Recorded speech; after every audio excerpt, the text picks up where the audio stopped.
telah diberikan segala kuasa di surga dan di bumi. Lanjut. Karena itu pergilah, jadikanlah semua bangsa muridku dan baptislah mereka dalam nama Bapa dan Anak dan Roh Kudus.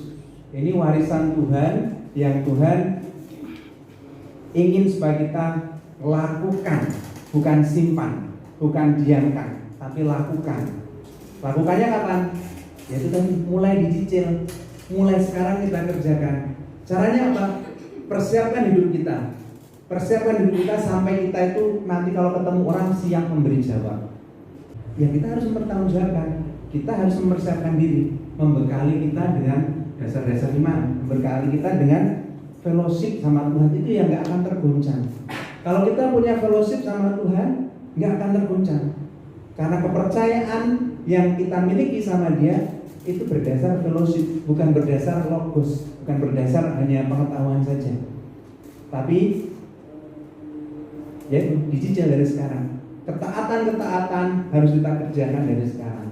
Ya, tadi salib untuk saudara seiman, kita merentang itu artinya kita membagi, menabur karakter kita sebarkan pengaruh, mewariskan untuk generasi yang akan datang mulai dari hari ini.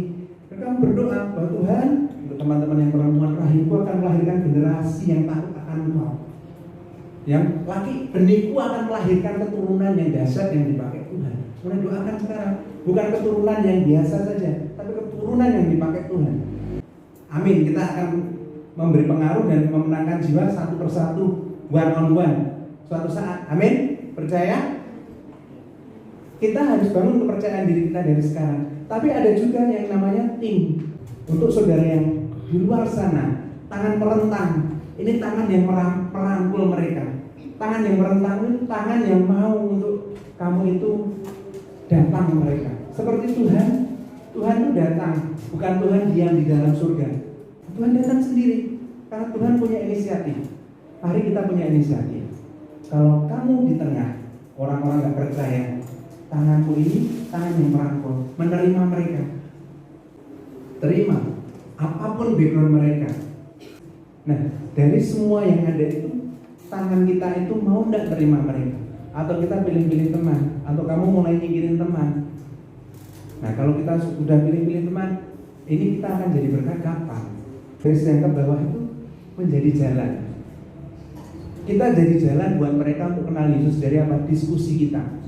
Dia tanya tentang iman kita, jelaskan dengan kasih. Ya, kalau belum bisa menjawab, besok ya gak apa-apa, aku belum punya jawaban, tapi aku yakin juru selamat ya Yesus. Di luar Dia gak ada keselamatan. Penebusan di dalam Dia, tidak ada di tempat lain penebusan. Karena penebusan hanya oleh darah. Dan siapa yang berdarah buat kita? Yesus. Gak ada yang lain yang berdarah buat kita. Ada? Ya ada. Teman kita yang paling baik gak akan berdarah buat kita. Yesus berdarah dan kasihkan hidupnya. Nah, yang garis ke bawah adalah kita menjadi penghubung. Ketika kamu atau umatnya ditempatkan di tengah-tengah orang tidak percaya, kita boleh menjadi penghubung supaya mereka bisa tahu tentang Dia, tentang Yesus. Maka amanat agung ini akan terus harus kita lakukan dengan cara yang sederhana ataupun dengan kerjasama dengan tim. Itu lebih bagus lagi. Kalau kita bisa hari ini komit dengan hidup kita, bisa menjadi jalan buat mereka, pasti Tuhan akan bukakan jalan.